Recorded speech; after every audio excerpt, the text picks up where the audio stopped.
And one. Good afternoon, everybody. This is Tanisha Laverne Grant with Black in America. And as always, I am super excited to bring you guests to the platform. And today is someone who is very near and dear to me. As you know, anybody who works in entertainment or anybody who has entrepreneur endeavors, has a team around them. And this gentleman is somebody who is a close and personal. He is a part of my team. He is a go-to guru of mine. A dear friend, actually. I've known Mr. Ron Donovan for quite some time. And to many of you, he is a shoe designer and accessory designer. But he is coming into the life coaching space. And so I'm just honored beyond measure to have him on the platform this afternoon.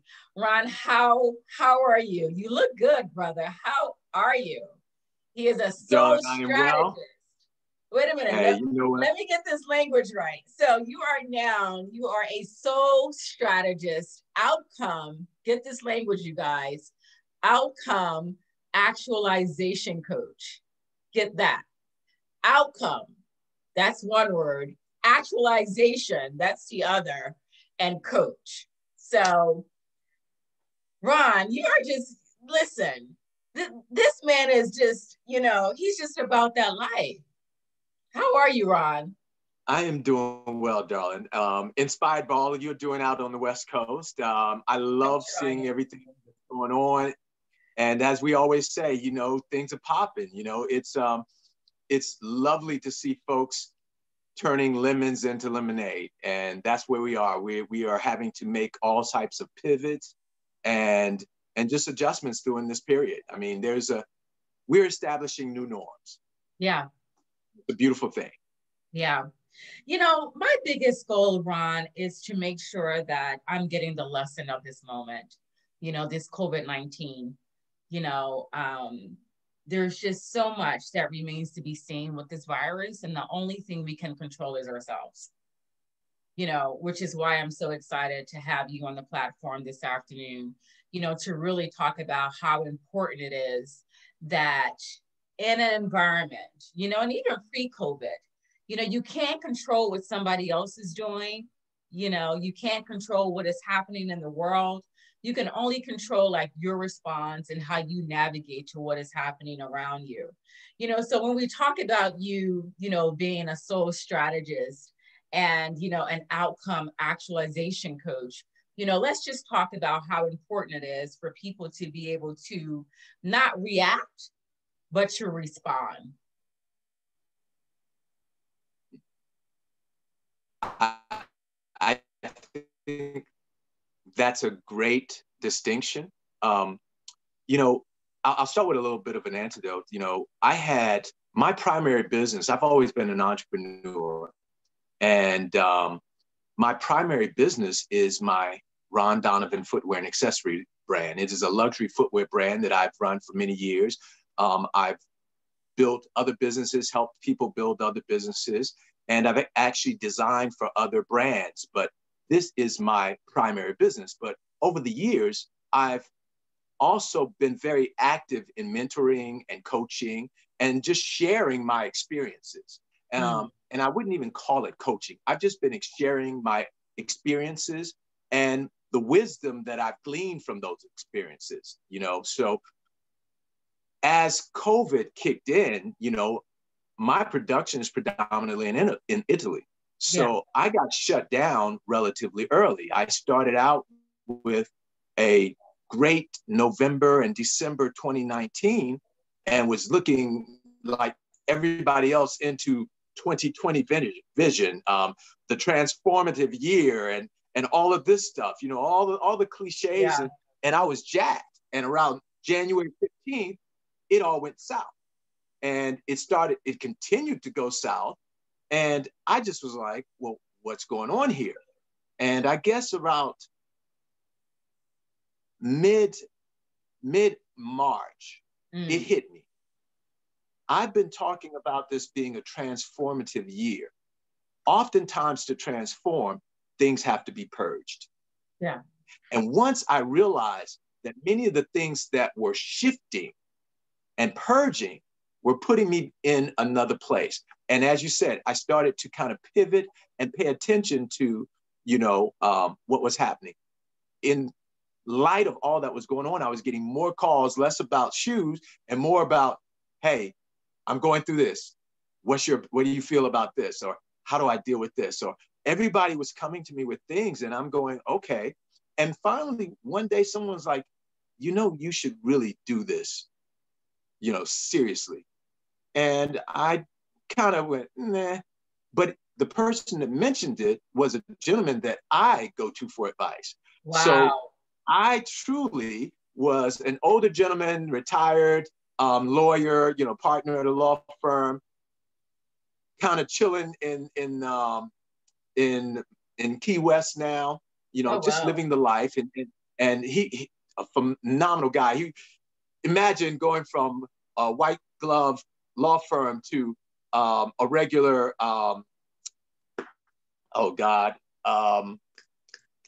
Midwest. Oh, wow. Major hangout fest. What's the annual festival that he goes to every year? Anyway, great guy. And I started to make the pivot. I started to really study and started to think about what I had been doing. And I started to think about and ask the questions of people who were coming to me as to why. What was it that you get from me, and what makes me, basically? And I started to settle in, and time has just kind of evolved. And I figured out kind of what my focus is, really what my area is. And you hit it on the head. I figured that I am an outcome actualization coach. Basically, I can help someone actualize any goal that they might have over the spectrum of personal evolution. However, my primary focuses are dating and relationships. Okay. Yeah, these are areas that come to you. I'm always coming to you over dating and relationships. Okay. We have spent countless hours. We have clocked some serious man time talking about relationships. One of the things that I love most about you, Ron, is that, wherever you are, when I'm back home in New York City, in Harlem, just moving through the city, you'll stop and, give words of encouragement and edify. I can remember one time we ran into each other on Fifth Avenue or Madison Avenue. I just think we were standing right in front of the Chanel boutique.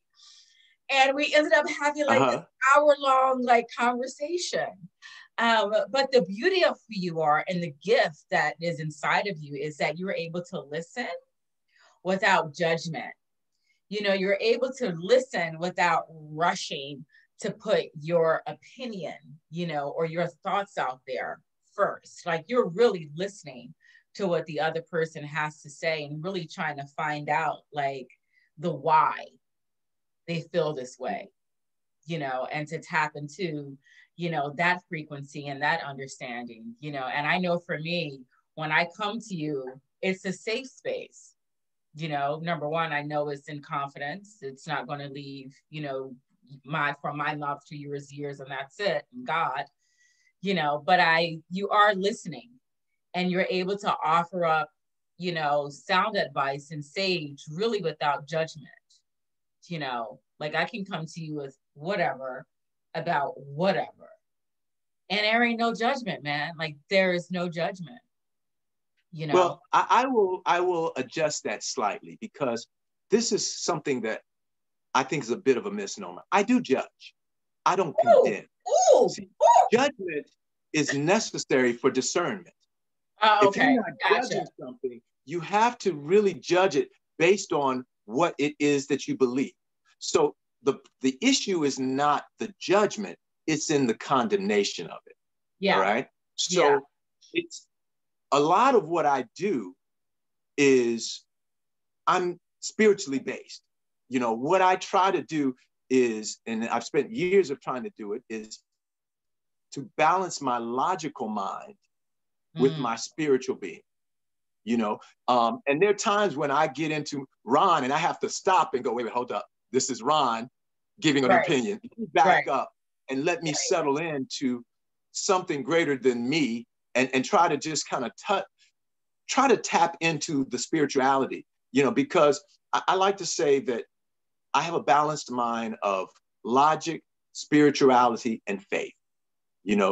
I need those three things. And anyone who's going to listen to me, that's going to be the foundation from which I come. And it doesn't have to be a particular faith. The first thing I want to do is understand, what do you believe in? What is your faith system? Because that becomes the measure by which we structure everything. And my thoughts are structured by. And now I can then use my logical mind to balance those things out. It's far more simplistic than it sounds. I think I'm making it sound I love it. Logic, spirituality, and faith. Yes. Logic, spirituality, and faith. Ron, we're at a point in our human experience right now there's a shift that is happening in the world, with COVID-19, with Black Lives Matter, with Black men and women really trying to, love one another better, differently, expand in our relationships. We're trying to find our way back to each other. What do you think, honestly, is the chink in the chain? Like, what is the breakdown as to why Black men and women are having a hard time in our relationships with one another, in our partnerships, in our romantic relationships, in our marriages with one another? Why do you think that this is such an ongoing issue and concern? I know when I talk to my sister friends who are my age mates, who are ambitious, professional women, educated women, it's the same conversation. Like, the pickings are so slim. Black men are divested. Black men believe they have so many options. Black men look at a timeline. They look at the life timeline very different. You can take, a 40-year-old woman and a 40-year-old man, and they are looking at things very differently. Like, what do you think is, again, like, what is the chink in the chain? You hear Black men who say, like, oh, Black women don't have our backs, or they don't support us, and it goes back to slavery. Like, it's like on and on and on. And like, where's the solution? Like, how do we get to one another? How do we get to one another? I mean, the conversation, it's almost heartbreaking to have sometimes. I hear Black women saying, well, Black men aren't marrying us. You got, white men, they are marrying their women. Black men aren't marrying us. They're not building with us. It's like, everything is our fault, and you have Black men. I mean, it's like, where does it stop? Where does it stop, Donovan? TLVG. So exactly. You've said a lot, right? And there's a lot there, okay? I think for me, let's start with something very simplistic. Have you ever seen a German and an Italian hold a conversation when neither speaks the other's language? I can almost say no, but I can honestly say yes, because I come from the hospitality industry. Where we gotta understand people of all races, cultures, and backgrounds, and Well, it's difficult.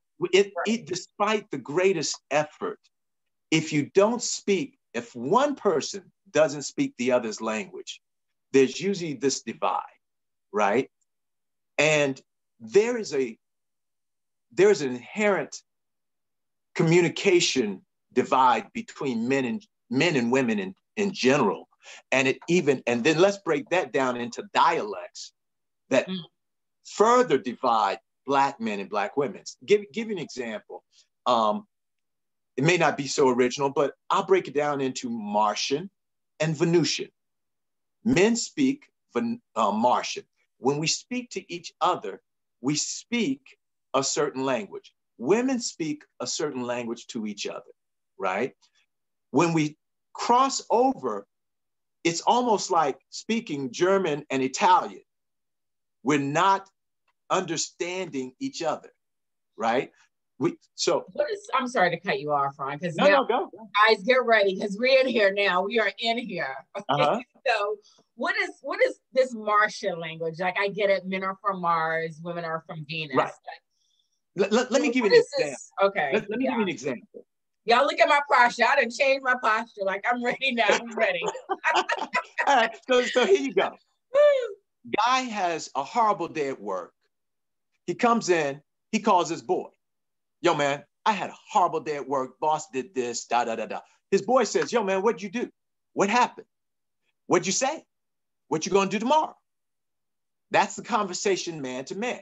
Woman has the exact same situation at work. She comes home, she calls her girlfriend. Her girlfriend says, girl, I'm so sorry you had that kind of day. I can only imagine. How you feeling? You okay? Did you pour yourself a glass? There's care. Her girlfriend starts to take care of her.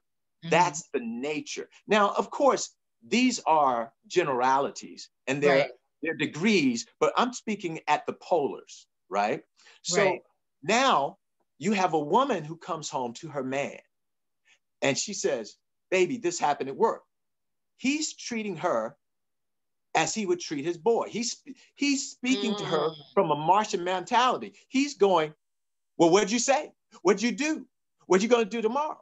And she's like, baby, I just want to relax. I don't want to think about it. I want to take. They're not connecting in the communication stage. Flip side, man comes in, talks to his woman. She says, baby, I'm so sorry. Can I get something for you? You want something? How you okay? He's like, I got to figure this out because tomorrow I'm going to be under the gun and da, da, da, da, da. Right. Well, what we first have to understand is that there is a language divide. And then we have to start becoming multilingual. And it's a conscious thing. I've been blessed that while I am definitely Mars, I've been around women all my life and I love women and I pay attention and I've gained a lot of Venusian. I would not venture to say that I'm fluent, but I have paid attention intently to pick up a good bit. So for example, and let's say I've had a lot of practice and a lot of failure. So you learn a lot through that wisdom. I say all the time, I've either got successes or lessons, right? I love that. Successes or lessons, guys. Successes or lessons. I love that. And when it comes to this language thing, for instance, my lady now, sometimes I know exactly what she needs. I can tell when she wants a solution. Cool. I can tell sometimes when she just wants comfort. Mm-hmm. Maybe 10 and 10. But then there's 80% of the time, I have no clue. So instead of guessing, wait a minute, did you say 80% of the time? 80%, I may not have a clue. So instead of guessing, I start with, babe, I'm so sorry you had that kind of day. What do you need? What do you feel like? Do you just want to sit in this for a minute and kind of, come here. Do you want just put your head on my shoulder? Here, come here. Yeah. Or do you want to talk about it? And she guides me as to what she needs. And that opens the communication lines. And it's like that on every level. Women are misinterpreting things that men are saying and vice versa. Now, much of this is facilitated from the outside, right? You combine the language divide with a general cultural divide. Gender roles have drastically changed over the last few generations. There was a clear understanding of what men were expected to do in a relationship and what women were expected to do. And there was a clear understanding of what the win-win was. If I provide and take care of the house, if I provide and take care of the house financially, then the woman is going to take care of these things and do this. That was the accepted arrangement. You know, there's an old saying that fair, what is it? Fair exchange is no robbery. No robbery, yeah. So if two people agree on it, then it works, right? But in general, there was this general understanding and acceptance of gender roles. Well, now women are getting out of the house. Women are being CEOs. Women are asserting themselves in corporate environments. Well, interesting enough, many men have started to treat those women like they treat their boys.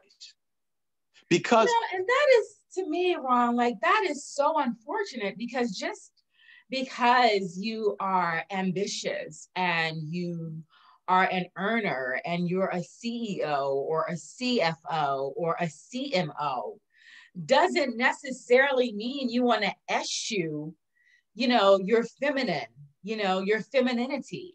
Doesn't mean that you want to eschew being in what is a traditional relationship, you know? You are absolutely right. But you know what you just did is that you just clarified the disconnect in the between Martian and Venusian. Because see, many men, I can't speak for all, but many men, when they start to respect the woman like they respect their boys that are in those positions, that's how they show it. Many men forget that women still want to be women, that they still have that femininity. It's because, here again, they are looking at these women from a Martian man mindset and not a Venusian mindset. And these gender roles have shifted without clear understanding of how to adjust our behavior relative to these gender roles. Myself, I had, I've always had high performing women in my life, just incredible human beings, but just incredible successes. And I remember I had to realize that I would have these women and I'd get all this that I wanted. And then I would be searching for this, you talk about the 80-20 rule, right? Mm-hmm. Mm-hmm. Well, I can say that I've been blessed with 90 plus in every relationship I've been in. But looking for that little bit, I missed a major key about me. With this type of woman, with a high achiever, with a woman who is successful, who is outgoing, who's faithful, a dynamic woman, there are some things that are going to come along with her. And instead of looking for a woman that has all of it, because it's not going to happen, the same way she's not going to find everything she wants in me, most likely, I had to change my mindset to a degree of being able to recognize, okay, if I want this over here, then I'm going to have to figure out how to understand and live with this over here, because you can't separate the two personalities, right? And when both sides of the coin are doing that, men have to do it for their women and women have to do it for their men, because there are just certain additional characteristics that come along with what we want most, that quote unquote successes. There's a lot that goes along with that. Yeah. And we communicate it differently. So I go back to, how do you understand the new gender roles, the new shifts in gender roles, the new changing of a win-win? There's so many different unconventional win-wins now. The old win-win was get married to a man that brings home the money and the woman takes care of the household. That's shifted. Yeah. What's so baffling to me is, when you talk about, women who are successful, and you mentioned your own, 80-20 or 90-10%. I know that there's this huge misunderstanding that women who are, ambitious, women who are thought leaders, women who are, just changing the culture, right? That we cannot be soft, that we cannot be feminine, that we, you know, there's this, what's the word? The docile, like some men, want a woman who is docile. And that is a word that needs to really be looked at, because I date men and, I talk to them and, they get excited about, who I am, mm-hmm. on some level. And, they love my ambition and, they love that I've been able to just blaze a trail for myself in Hollywood and ascend to these spaces, like the Academy Awards and the Golden Globes. But then when we get into the thickness of the relationship, they're like, oh, wow, the reality of this looks, woo, woo, woo. And so it's just like, I really wish more men would really take a look at themselves, and understand that when you have a woman who is ambitious, and super smart and super driven, that she really is like an asset. Because when you look at the life expectancy of so many Black men are dying, so much younger, than their white counterparts, right. And so you want to, challenge, Black women because of their ambition and their own and their earning power. But brother, you really cannot do it alone. Part of the reason why, marriage is a partnership, relationship is a partnership, and each relationship is its own individual landscape. And it's for those two people to decide what is going to work for them in that relationship. But it's just like, when you talk about like diabetes and high blood pressure, all that stuff in part comes from you feeling like you got to do it all, and you don't have to do it all. Well, personally, I've been face to face with that one. I'm a cancer survivor. So, and that gives you a certain level of perspective. And all that you're saying is true and valid. But it's interesting. There's a flip side to that. Please tell me the flip side, Donovan. Some of the men, like, for instance, I consider myself to be a strong guy. I'm an A-type personality. I go after it. Yeah. But I also have I'm very much in touch with my feminine side. I mean, I think most guys and most women who know me would consider me pretty much, kind of a man's man, right? Right. But I'm very much in tune with my feminine energy. And that wasn't by accident. It took years of cultivating that, learning, and many mistakes. I got tired of going, I like to call that, pardon me for interrupting you there, no. Ron, but I like to call that not just feminine energy, but just emotional intelligence, like emotional intelligence. Well, but I'll challenge you on that one. Okay. Because why isn't it emotional intelligence when women don't understand the mentality of men? This is that language deal. I mean, fair.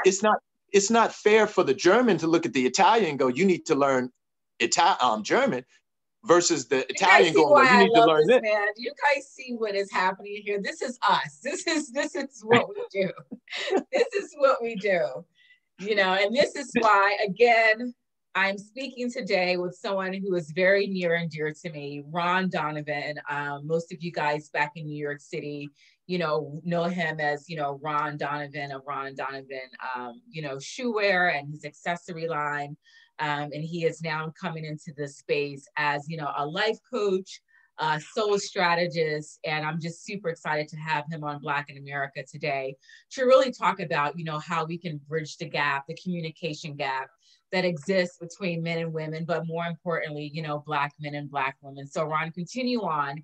We were talking about, feminine energy versus what I was saying, emotionally intelligence. He called me on a point, and now he's just continuing to expand about that. So go ahead, Ron. Well, I think the key to understanding, and I pride myself on being kind of a voice of reason, a provider of perspective, a developer of direction, and most importantly, a facilitator of hope and faith, right? All of those things are important. And the perspective for me is empathy, because we all are wounded from our side. Black women have their feeling about Black men, and Black men have their feeling about Black women. And until we can start having empathy for each other's positions, not just men to women, but women to men. And because I honestly believe that we love each other. There's no doubt in my mind, sisters love brothers, and brothers love sisters. It's interesting that I think the large majority of relationships, brothers are choosing sisters. It just is. It may not feel like that for the sister who's looking for a brother to commit, but statistics are very clear that the majority of relationships are Black and Black. Brothers are choosing women. So, and as much as it's difficult to hear, there is a divide on the number of women, available women to available men, particularly when you start getting into college educated at a certain social economic level. It just is, right? So one of the things that I really focus on is speaking to what I would call, and I don't know if this, I hope this is the correct term for many women, but mature women. Those women who focused on a career, maybe they were married early, but maybe they were divorced, focused on a family, and now they've gotten everything kind of situated, but now they're looking to get back into a serious relationship, right? Well,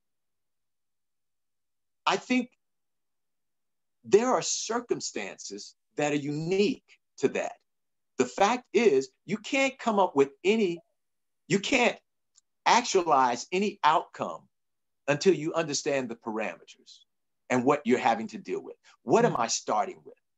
The fact is that most women like you are dealing with a limited pool of men that all of you kind of want.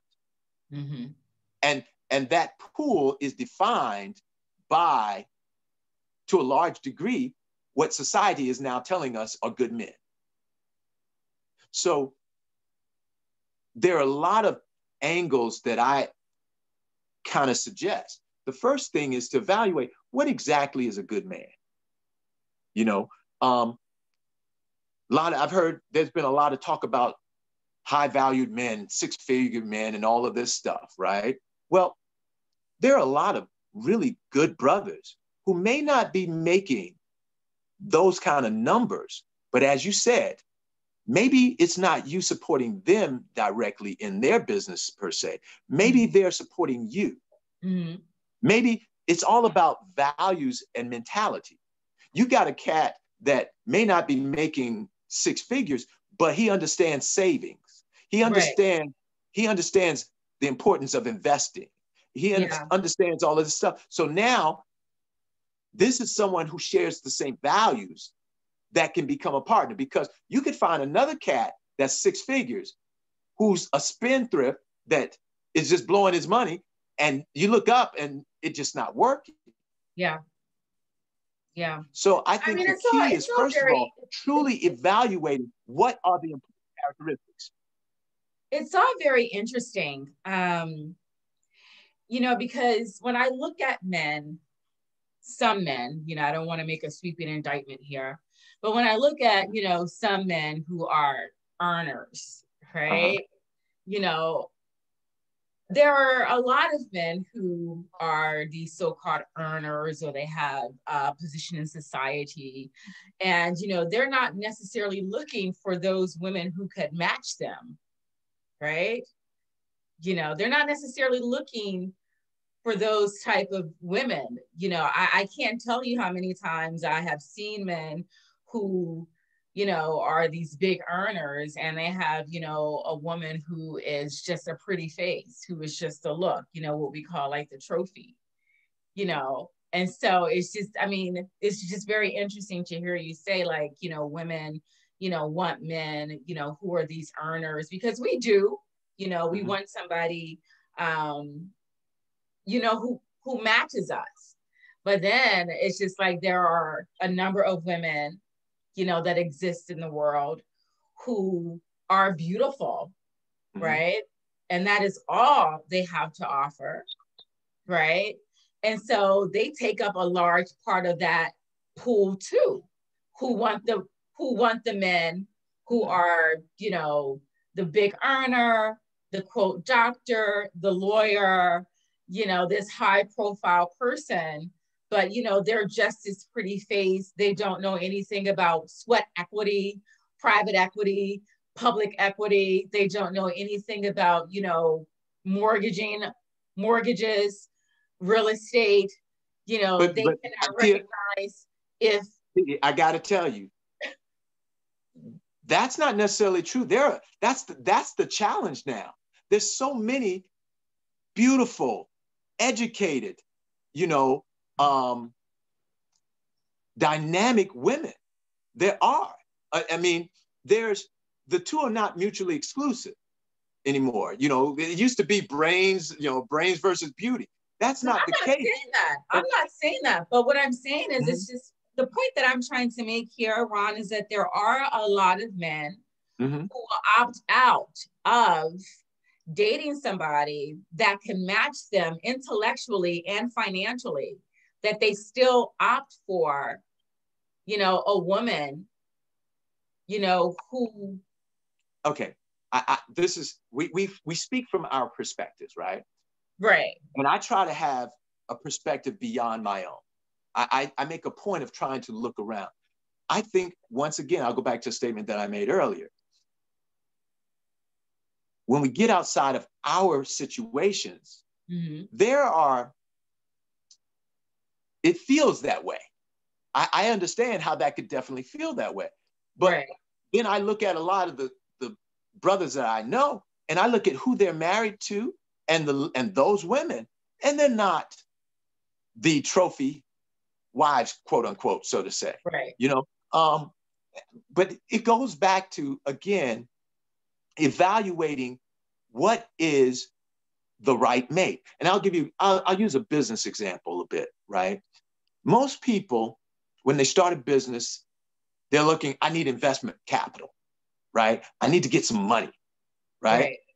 Well, one of the things I learned early on is that you can get money, but what do you do with that money?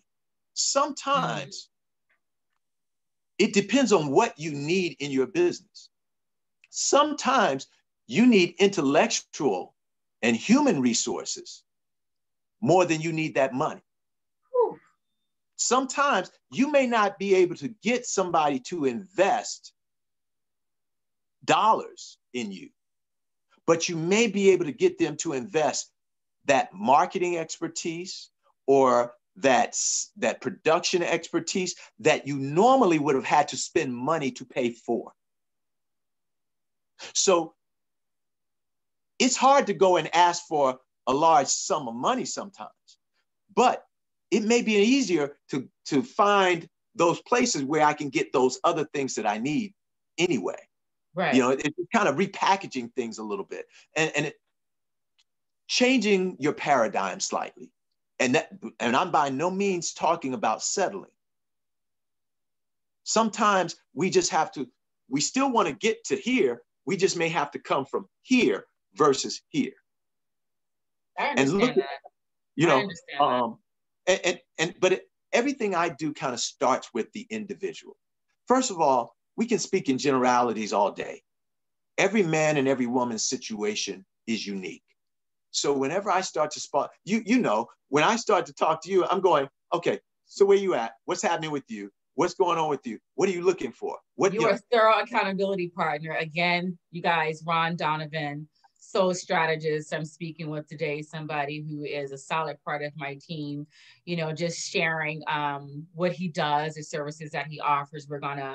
I will leave you his website at the end of this interview. And, he's one of the best out there. I personally endorse this man. There are a lot of people who are saying that they're a life coach and they can help you. And, they don't have anybody really, standing up for them, saying that they are in fact capable of doing those things. Well, Ron has encouraged me to take risk, to really think outside of the box. And, he has helped me become, I'm going to pat myself on the back, one of the baddest entertainment journalists, out here in the Hollywood space today. So Ron Donovan, soul strategist, is who we're speaking with right now. Can I tell them what I call you? Oh, yeah, go ahead, Ron. The talented one. The talented That's my nickname. one. The talented one. But you know, it's interesting. I'm flattered that you consider me part of your team, but you're a sister, and I love you dearly. But more importantly, it's a mutual exchange. Yeah. To me, we use that word coaching, but it's an exchange. It really is an exchange because, I'm constantly inspired by your energy, your drive, your audacity. I'm like, I've sat on doing this for years. I just people have mentioned it and I kind of pushed it down. It wasn't until this one gentleman mentioned it, and it just happened during the time of COVID that, I had a little bit of time to pivot and everything kind of happens in its time, I guess. But it's, long story short, I get as much from you as I hope that you get from me. And that's real. So, and I believe any relationship like this has to be one of exchange. It can't be one-sided. And not everybody is going to like the way that I move, the things that I say, or how I say them. So it really is about finding someone that you connect with, and I think one of the reasons why we connect and why people connect with me is that I'm pretty open about my successes and my failures, because I understand what it is to fail. And I understand what that means to glean wisdom from the perceived failures, So I think my gifts are often more the knowledge that I have that's just, and not that I'm so brilliant. It's that I've just been through enough, iterations of things that I've just kind of gone, okay, those don't work. Yeah.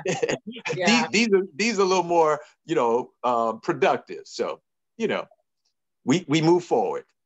Listen, Ron, you're definitely, it's your time. It's your time. It's your time. In this, like I said, in this climate, of COVID, and the paradigm is shifting, and, people are now really beginning, and it's so unfortunate to see the currency of the Black experience and the currency of Black voices. Anthony Hamilton just dropped a brand new single with Tamika Mallory called, Mercy, about have mercy, on the Black man. What are your thoughts about that? Like having mercy, on the Black man. Do you think that there isn't enough mercy on him, from the perspective of Black women? Do you feel like it's not enough mercy, on the Black men, just coming from, a worldly perspective? Okay. I would say definitely not enough mercy from a worldly perspective. Right. I would say that, as I mentioned before, I believe that Black women inherently love Black men. Okay. I think that there has been an asserted effort to divide Black men and Black women from the beginning of our existence on this continent, when we were taken out of Africa, right? So I think despite that inherent draw to elevate Black men, there's still that underlying, I can't trust them. I can't rely on them. So I've got to do myself. I've got to take care of it myself. And in taking care of it myself, sometimes there can be a loss of empathy for what the Black man goes through versus, and that's not to say sisters go through, sisters are some of the most undervalued in this world, all right? But it's different stuff. Ideally, when Black men and Black women figure out how to partner, there are spaces that Black women can maneuver into that Black men cannot. There are things that Black men can do that Black women cannot. And when we start to sit down and go, okay, how do we build a plan around each of our advantages and our positive contributions to the collective? Yeah. That's when, and there are couples like that. There are a lot of Black couples like that, you know, but unfortunately, we buy into this fake news that, you know what, Black men ain't this, Black women ain't that. And it just starts to perpetuate itself. I don't think it's fake news. I think women speak from their experience, you know. Not fake news in that sense. Let me clarify. Yeah. We make it real. Yeah. It manifests itself. It becomes, it starts to add on. I mean, you know, over time. And make no mistake, it works both ways. For every woman that's sitting there talking about being let down by a brother, there's a brother talking about being overlooked by a woman. So each of us has. It's just, you know, forgive me for cutting you off, but it's just that it's such a sensitive space because, you know, as a Black woman, you know, working in, you know, the Hollywood space, which is, you know, it's male dominated, you know, it is, you know, white male dominated. It is white Jewish male dominated. It is white Jewish gay male dominated, right? And so there's just a lot there that as a Black woman working in Hollywood that I contend with on a day-to-day basis, you know, and very rarely do I feel like, you know, I have an ally, and very rarely do I feel like I have an ally, you know, who is Black and who is male, you know. And I know women who work in corporate environments where they feel like, we all feel like there's no women's club, there's a boys club, you know. Like, you go to you know, you work, for example, Goldman Sachs or JP Morgan, and, you know, there's a Black woman there, but as a Black man, you still have a boys club. You know what I mean? Yeah, that's not necessarily the case. That Black men are challenged in those environments just like Black women. And often in the sense of, again, it's an individual situation. What we're missing here is that if we stop looking at who's more diminished and start looking at how can we help each other and why we have been separated. One of the things that just irritates me to no end is everyone starts, when we start talking politically, right? People go, well, we're not a monolith. And I'm going, we've allowed people to tell us that we're not a monolith. What we have to start doing is find subjects that we can be monolithic behind. Let me say that again. Find commonalities that we can be monolithic behind and support each other. Case in point, it is my perspective that one of the beauties of the Montgomery bus boycotts, you had very wealthy Black folks who were contributing to that boycott. They didn't ride the bus. You know what they did? They rallied behind the understanding that no matter what I have, I can be yanked out of my car just as quickly as somebody can be yanked out of the bus. If they understand that commonality, then they understand the strength and the necessity to help the brothers out, right? But we talk about white privilege. One of the big issues for us is Black privilege. It's amazing to me. I understand white privilege more clearly by some of my peers. I'm looking at Black folks who have been college educated. The families have been college educated for maybe 2 generations. Mm-hmm. I look at the level of entitlement and expectations that we have, right? The privilege that we want. If we can feel that way after a few generations, how do we expect a people that's all they've known to behave? So the first thing that we have to understand is, therefore, for the grace of God, go I. And again, roll back into empathy. I've been blessed, but now it's how does the old saying go?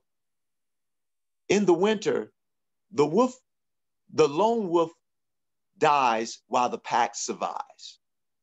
And other demographics of society have convinced us that there are limited spots in their pack, and therefore those wolves that get into their pack tend to turn their backs on the rest, instead of basically holding tight to their pack. Does that make sense? No, it makes perfect sense. So we've got to start understanding that it wasn't,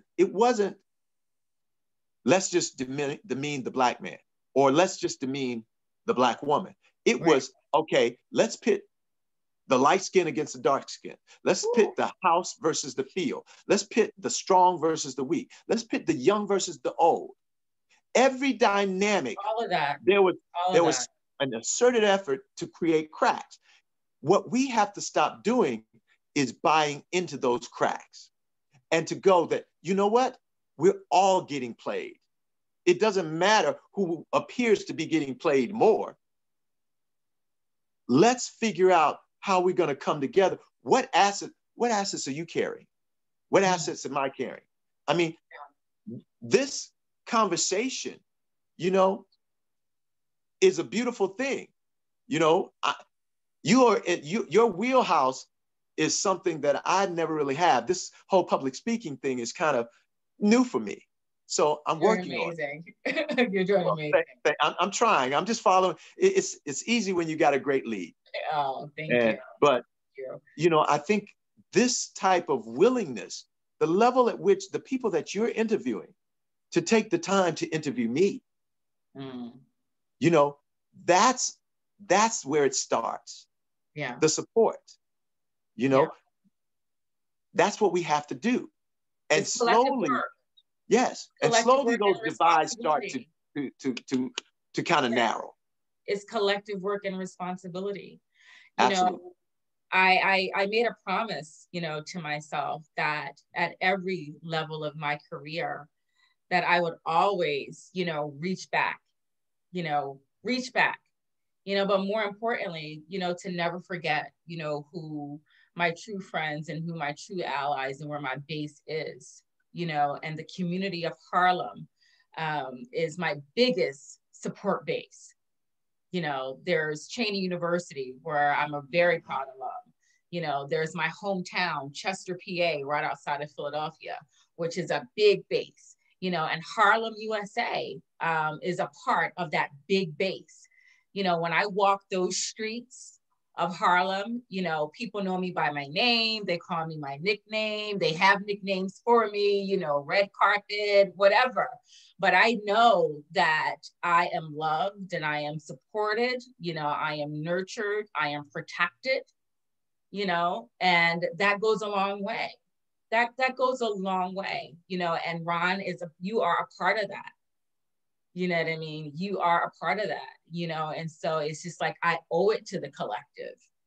Well, I am very grateful. I tell you, that's a part of privilege that a lot of people miss. A lot of people associate privilege with money and those connections, but some of the basic privilege is just not having to overcome, can I actually do this? Is this available for me? And even with all the successes that I've had and other people, I've watched other people, watching you do what you do makes me go, reminds me, tenacity, tenacity. Stay in it, stay focused, keep working. Yes, because it's so amazing. I can give advice in the morning and sometimes need the same advice in the afternoon. That's human nature. It is, because what happens is your nose gets next to your mirror and your perspective narrows. But the more you can detach from that emotion and step back, the wider view that you have. And sometimes that's why they say therapists need therapists. Ooh, ain't that the truth? And, it's not that I think that I know so much. I think that I have just gotten to the point where I'm open to sharing. Yeah. I'm open to sharing. And I've got a bit of a technical background. I'm a graduate of Georgia Tech. So I think very logically. Yeah. But, and I'm also 52, 48 left brain, right brain. I'm almost right down the middle. So I have that creative, and it's interesting. I tell you, one of the shifts that happened with me over this COVID break is that I felt like I had imposter syndrome with my Ron Donovan footwear and accessories business, right? What?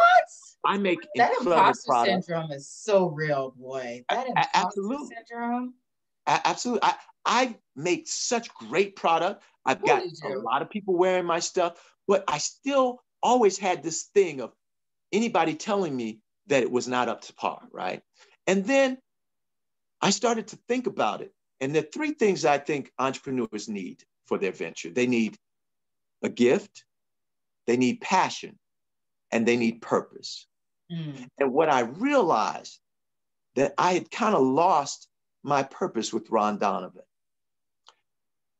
People would ask me what was special about my products, and I would give this eloquent, description in the back of my head going, it doesn't serve man.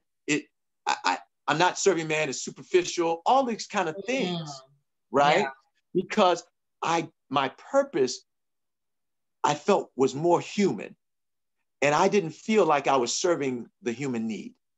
Well, wow, that's interesting. What is interesting is that with the Soul Strategist, I now have what I feel to be a gift. I have a passion, and I've found my purpose, right?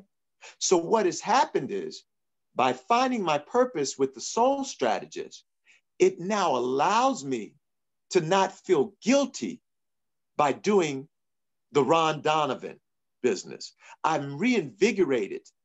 My creativity has skyrocketed because I didn't find my purpose with Ron Donovan per se. I found it elsewhere. But now what's interesting is now I see the connect between the two. I was going to say, yeah. Because it's still about, before it's about inside outside. Ron Donovan helps you reflect what you feel on the inside. The Soul Strategist helps you build what you feel on the inside. Right. You know what? I want you to watch Ma Rainey's Black Bottom tonight. Now, the critical scene in Ma Rainey's Black Bottom is about shoes. Oh, yes. The Black man and his shoes. Uh-huh.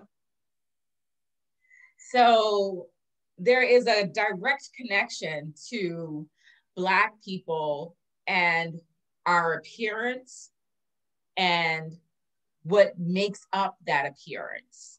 You know what I mean? So we have to do another conversation like this after you see Ma Rainey's Black Bottom, and it really has to be about Ron Donovan, your shoe wear company, because Absolutely. I think you're going to have a very interesting take when you watch the late Chadwick Boseman as Levy in Ma Rainey's Black Bottom, which is streaming on Netflix right now. Right now. You know, so as we wrap this up, Ron, I want to say that I think you are amazing.